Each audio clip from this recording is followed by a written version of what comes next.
रिलायंस जियो के चेयरमैन आकाश अंबानी ने India mobile Congress 2023 में भारत की पहली सैटेलाइट आधारित गीगा फाइबर सेवा जियो स्पेस फाइबर लॉन्च करने की घोषणा की। जियो स्पेस फाइबर के साथ रिलायंस जियो का लक्ष्य भारत के तीसरे ऐसे क्षेत्रों में किफायती गीगाबिट ब्रॉडबैंड इंटरनेट सेवा प्रदान करना है जहां पहुंचना कठिन है। आईएमसी 2023 में आकाश अंबानी ने भी देश के लगभग सभी प्रमुख कोनों में 5G का विस्तार करने के बाद जियो के दृष्टिकोण को साझा किया। उन्होंने कहा, हम आपसे वादा करते हैं कि टेक्नोलॉजी की पावर के जरिए हम यूनिटी की एक डिजिटल प्रतिमा का निर्माण करेंगे, आकांक्षा और उपलब्धि में सबसे ऊंची होगा। उन्होंने कहा, अगर कोई यह देखना चाहता है कि विकसित भारत कैसे बनाया जा रहा है तो उसे बस इंडिया मोबाइल कांग्रेस में आना चाहिए। उन्होंने उल्लेख किया कि भारत की तीव्र दूरसंचार वृद्धि प्रधानमंत्री नरेंद्र मोदी के विकास के प्रति निरंतर प्रयास के कारण है। उन्होंने कहा, प्रत्येक राष्ट्र को एक ऐसे दृष्टिकोण की आवश्यकता होती है जो उसे महान कार्य करने के लिए प्रेरित करे। आपने पीएम मोदी मेरी पीढ़ी को हमारे देश को विकसित भारत में बदलने की एक महत्वाकांक्षी दृष्टि दी है। इंडिया मोबाइल कांग्रेस 2023 में रिलायंस जियो इन्फोकॉम लिमिटेड के अध्यक्ष आकाश अंबानी का निवेदन भी सामने आया है।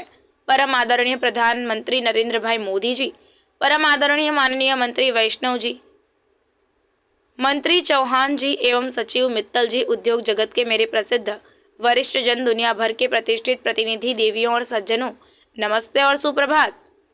प्रत्येक राष्ट्र को एक ऐसे दृष्टिकोण की आवश्यकता होती है जो उससे महान कार्य करने के लिए प्रेरित करे। आपने मेरी पीढ़ी को हमारे देश को विकसित भारत में बदलने की एक महत्वाकांक्षी दृष्टि दी है। अगर कोई देखना चाहता है कि विकसित भारत का निर्माण कैसे हो रहा है तो उसे बस इंडिया मोबाइल कांग्रेस में आना चाहिए। सर, आपने खुद को दिल, विचार और कर्म से युवा बनाए रखा है।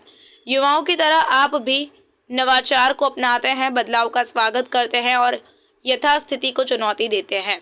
आप हमेशा नवीनतम तकनीक का उपयोग करने पर काम कर रहे हैं जो हमारे लोगों के जीवन को बेहतर बना सकती है। इसका सबसे अच्छा उदाहरण भारत का डिजिटल पब्लिक इंफ्रास्ट्रक्चर है जिसकी अंतर्राष्ट्रीय स्तर पर प्रशंसा हुई है। मेरे जैसे लाखों युवा डिजिटल इंडिया को आपके द्वारा अधिक नवोन्मेषी, समावेशी और टिकाऊ दुनिया बनाने के काम से प्रेरित है। पिछले साल आपने हमें भारत को 5G तकनीक में वैश्विक नेता बनाने की चुनौती दी थी। आपकी चुनौती ने हमें ऊर्जावान बनाया और हमने जो हासिल किया है उसने दुनिया को स्तब्ध कर दिया है। हमने जियो में दुनिया में कहीं भी देखी गई 5G तकनीक का सबसे तेज रोल आउट शुरू किया। हर 10 सेकंड में एक 5G सेल तैनात करते हुए जियो ने भारत के सभी 22 सर्किलों में 10 लाख से अधिक 5G सेल स्थापित किए हैं।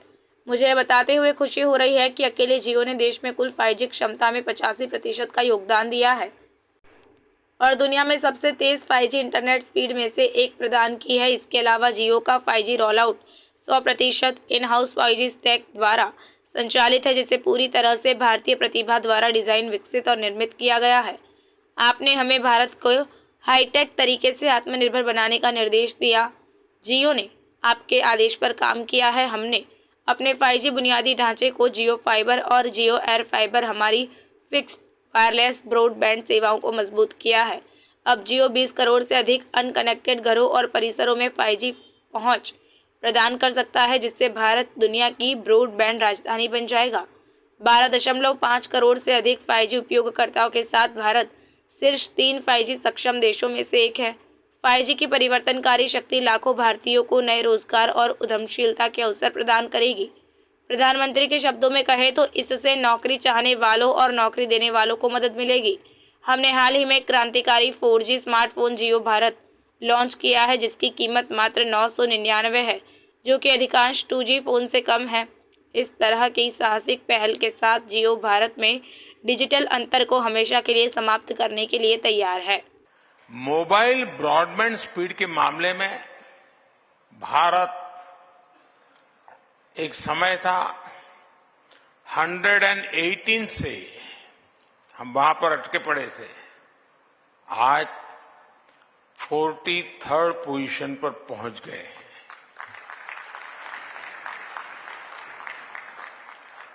हम न सिर्फ भारत में तेजी से 5G का विस्तार कर रहे हैं बल्कि 6G के क्षेत्र में भी लीडर बनने की दिशा में बढ़ रहे हैं। हमारे यहां 2G के समय क्या हुआ था, शायद नई पीढ़ी को पता नहीं होगा,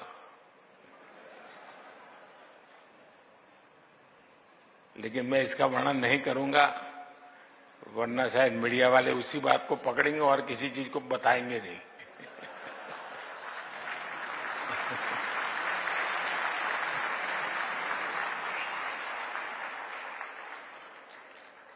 लेकिन ये जरूर कहूंगा कि हमारे कालखंड में 4G का विस्तार हुआ, लेकिन एक दाग भी नहीं लगा है।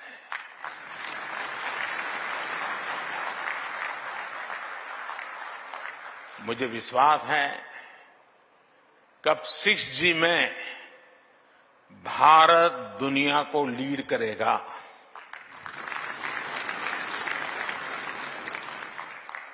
और साथियों, इंटरनेट कनेक्टिविटी और स्पीड में सुधार सिर्फ रैंकिंग और नंबर से ही नहीं होते।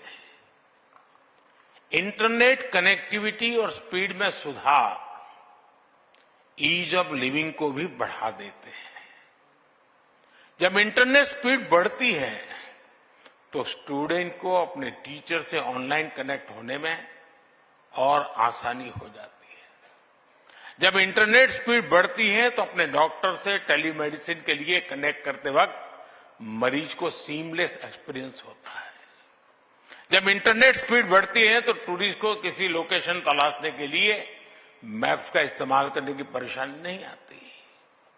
जब इंटरनेट स्पीड बढ़ती है तो किसान और आसानी से खेती की नई तकनीक को सीख पाता है, समझ पाता है।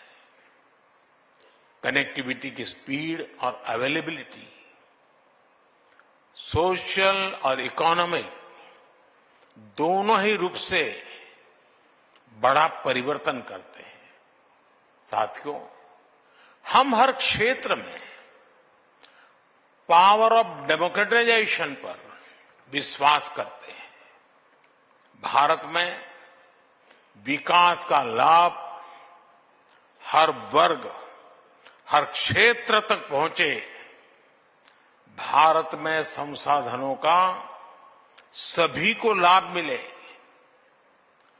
सभी को सम्मानजनक जीवन मिले और सभी तक टेक्नोलॉजी का फायदा पहुंचे।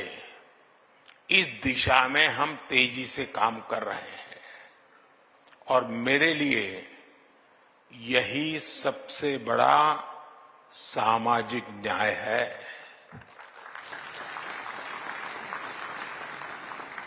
नागरिकों के लिए access to capital, access to resources and access to technology हमारी सरकार की प्राथमिकता है।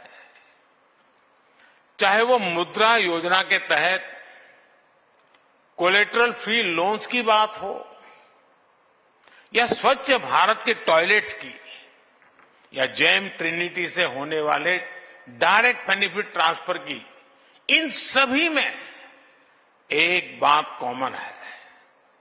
ये देश के सामान्य नागरिक को वो अधिकार दिला रहे हैं जो उसे पहले मिलने मुश्किल थे और निश्चित तौर पर इसमें टेलीकॉम टेक्नोलॉजी ने बड़ी भूमिका निभाई है।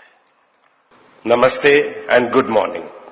Our visionary Prime Minister, every generation needs a vision that inspires it to do great things. You have given my generation an aspirational vision of transforming our country into Viksit Bharat. If anyone wants to get a glimpse of how a developed India is being built, all they should do is come to the India Mobile Congress. Sir, you have kept yourself young at heart, thought and actions. Just like the youth, you embrace innovation, welcome change and challenge the status quo. You are always working on using the latest technology that can improve the lives of our people. The best example of it is India's digital public infrastructure, which has been internationally praised. Millions of youngsters like me are inspired by your work in making Digital India a means to build a more innovative, inclusive and sustainable world.